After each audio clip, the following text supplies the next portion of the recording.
Hey gamers, I am centaurianmudpig. Welcome along to my gaming pit. This is going to be like a roundup of news, etc. Star Citizen, a FPS module now renamed Star Marine, is under full swing, and Chris Roberts has been given an update and asked his dev team to basically post updates and let them know what's going on there, the nitty gritty, not the solar lens flare effects and stuff like that to put out there.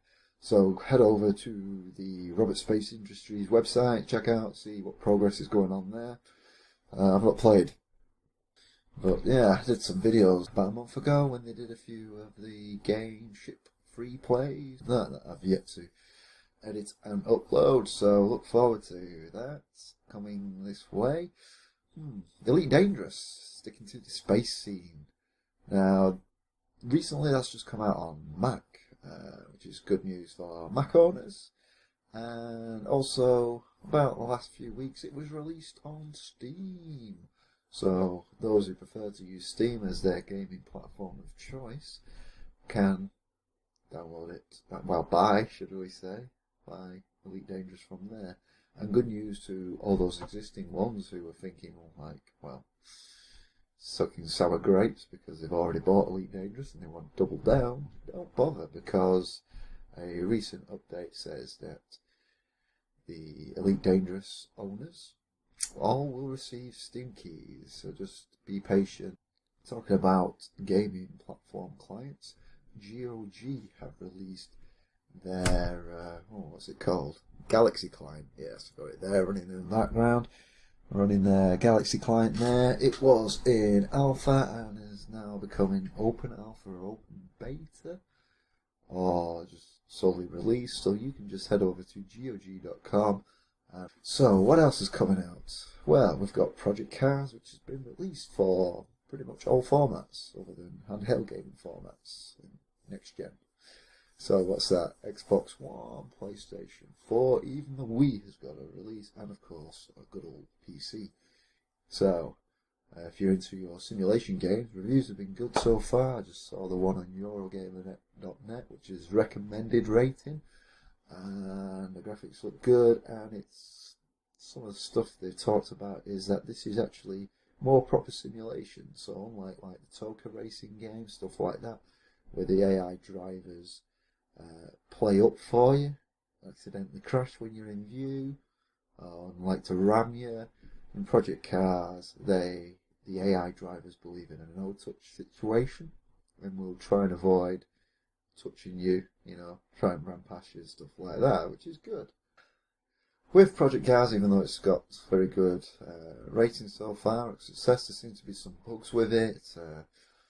I don't know, I heard of screen tearing on PlayStation 4. Don't know the full extent of it, so before you decide to buy for your platform of choice, you might want to just check out and do a bit of an investigation. Though it is going as cheap as £19.99 on PC at GameSpot. So if you're looking for the cheapest price there, go get it. You do get a physical copy.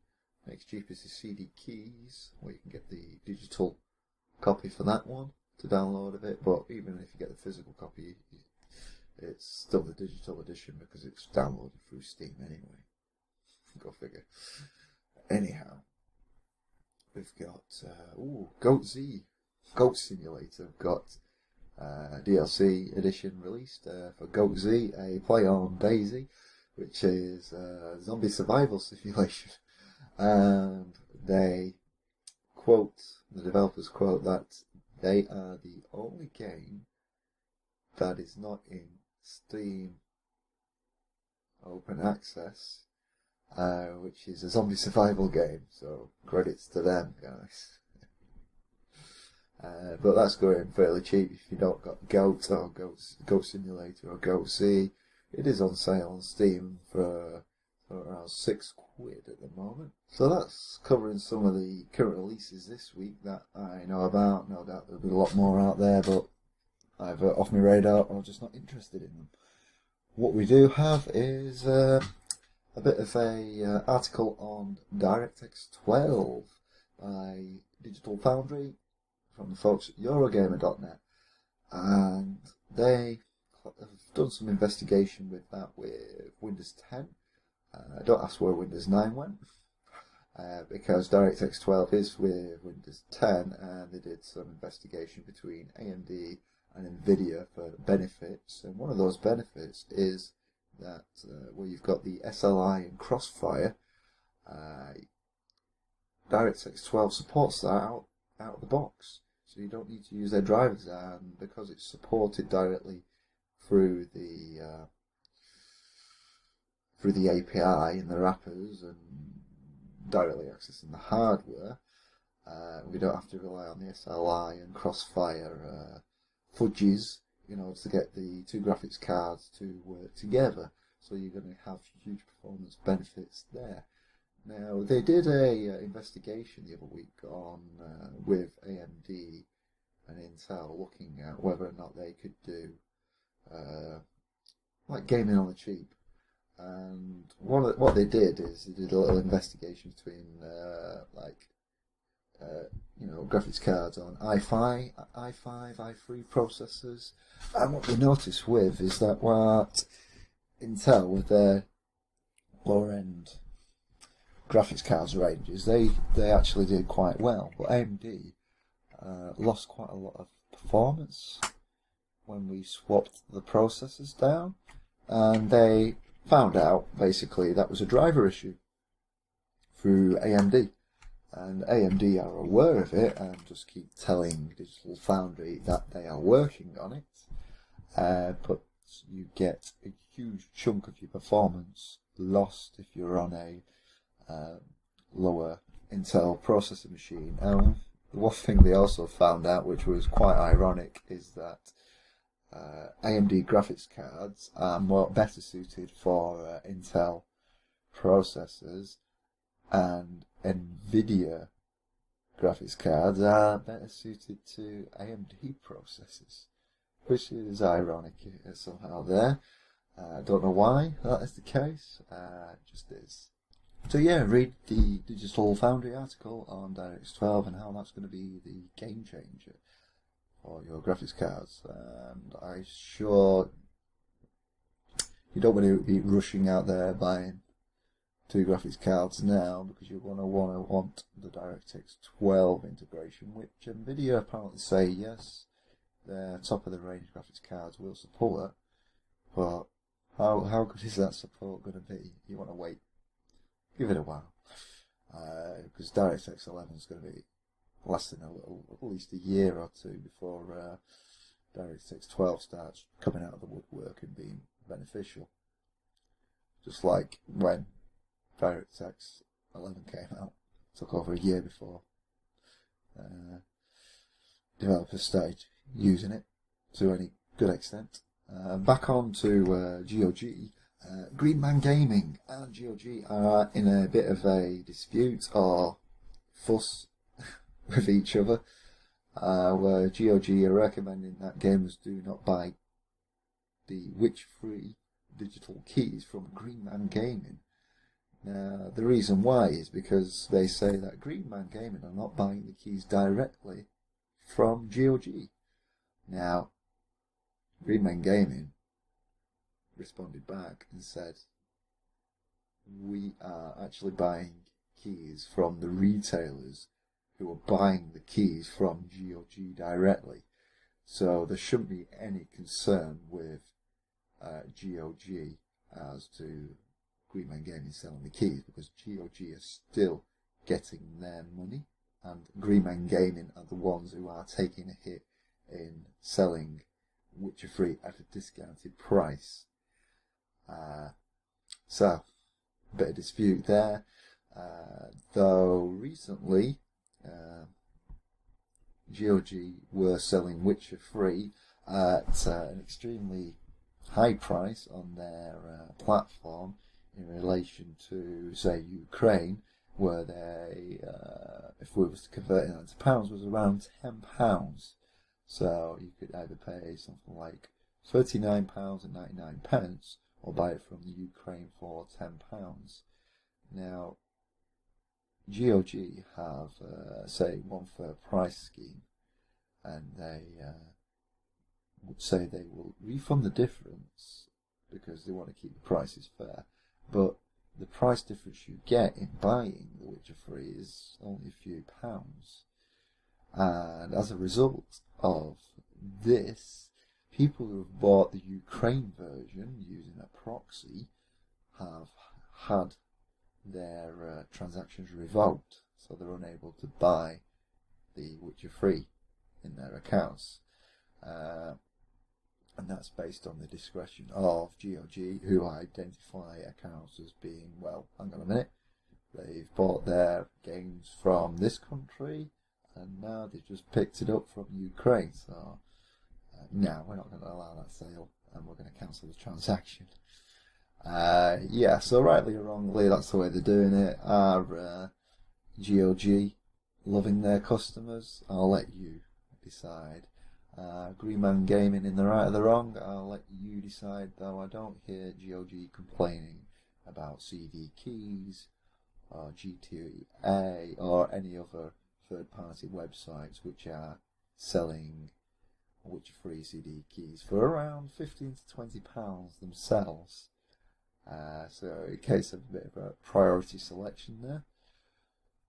Anyway, moving on to next week. Do we have any new releases? Well, we've got The Witcher 3 coming out. I'm going to look forward to that. Hopefully CD Projekt Red, the developers, also associated with GOG, will get their YouTube disclaimer policy uploaded on the website, which they said they would have by now. Hopefully it's there and there in time for when release, so I can start putting some gaming videos and first impressions of it on there, of Witcher 3, which would be nice to do. And also Destiny House of Wolves is being released next week as well. And then not next week, week after, isn't it? 10 days from now. Yes, on the 19th. So no idea what's getting released next week. Why don't you let me know in the comments below? Do better than me. Let's just finally move on to shout-outs. So, had lots and lots of people commenting on my channel recently.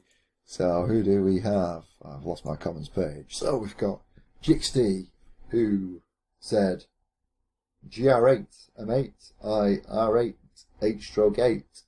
Brilliant, mate. Thanks for that. And now he was quoting on my video of how to be a better person. Another shout out to Sana UK, who got sent here by some person. So, Sana, I am now going to send you to the moon. Make sure you say hello to the wizard when you get there. 3 weeks ago, we had Nate B asking whether or not we could play as different factions or just the one for Distant Star, which was released on PC and came out of early access around the same time, about 3 weeks ago now. Look forward to some gameplay video on that to see the latest changes on there.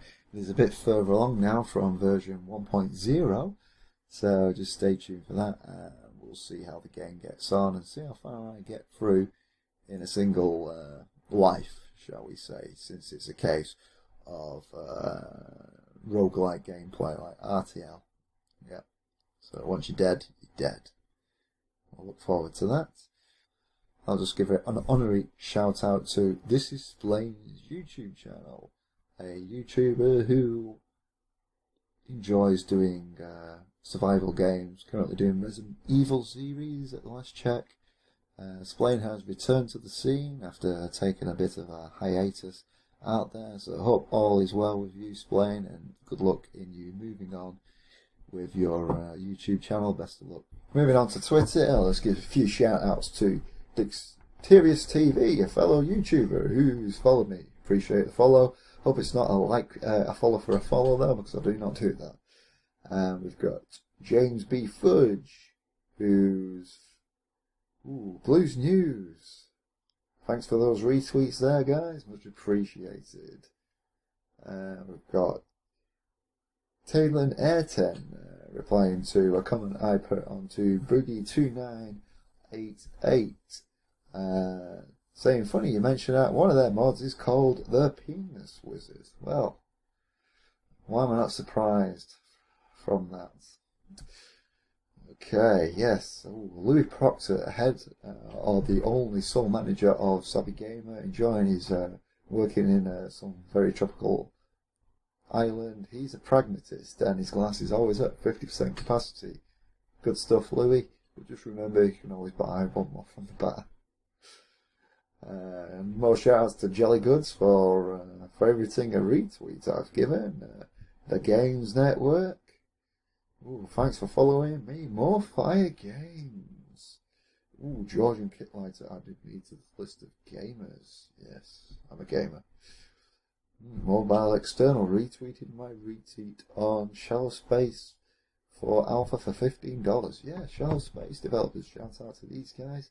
Unfortunately, their Indiegogo campaign was not successful, and they are now going to sell their game directly on their website for $15. Check it out. It's an RTS game set in space. And Matt Hatton, Green Man Gaming, followed me. Thanks for that, Matt. Also, shout out to Green Man Gaming, who've sent me a 20% discount code, which I can give to you guys. Check out that link, which will be around here, or in the past, in the future, or around the websites, or on any of the videos coming forward. But that means you guys get 20% off anything at Green Man Gaming. Yes. Matthew Woodjet added me to the list of gaming tweeters. Yes, I tweet gaming news.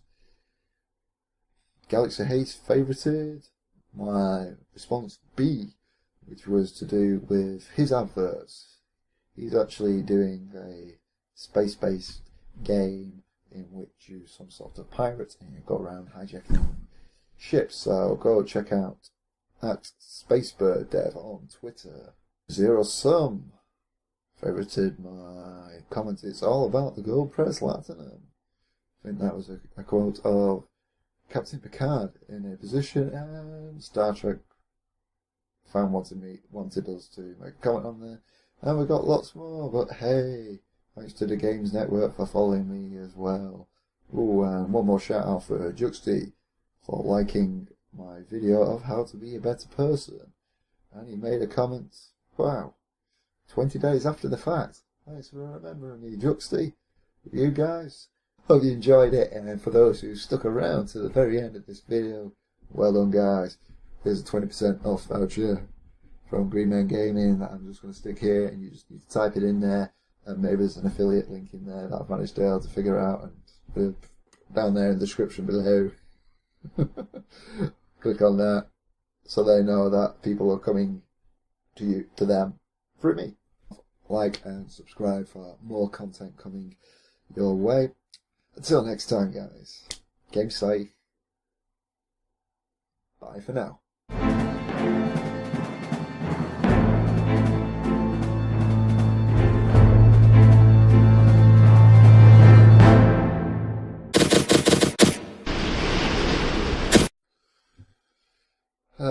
Okay.